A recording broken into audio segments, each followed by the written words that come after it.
थांनाय 24 घन्टानि गेजेराव खमैबो 50निबो बांसिन सुबुंनि जिउ खहा हिमाचल प्रदेशआव।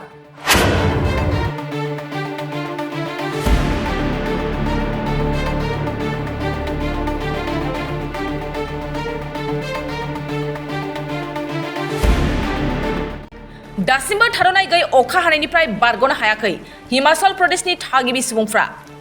एखमब्ला थाद'नाय गैयै अखाजों एखमब्ला हा गिसिखानायजों जुजिनो गोनां जादों हिमाचल प्रदेशनि सुबुंफ्रा।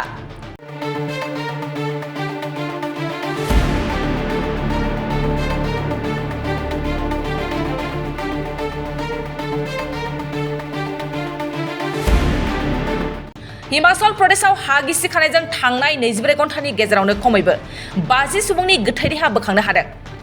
दासिमबो हा गिसिखानायजों फबसिन जानाय ओनसोलाव गोथै देहा बोखांनो नाजानाया हर सान सोलिगासिनो दं। बिखा खामथाव आरो खोब गिथाव महर मोन्दों थाद'नाय गैयै अखा हानाय आरो गिलु बालु हा गिसिखानायनि जाउनाव। गारि मटर न' बांफ्रा रोजा रोजा खहा जानो गोनां जादों। सरकारजों लोगोसे SDRFफ्रा हर सान सुबुंफोरखौ रैखाथि होनो नाजागासिनोब्लाबो मिथिंगानि नारसिननायजों दबथायनो हायाखै।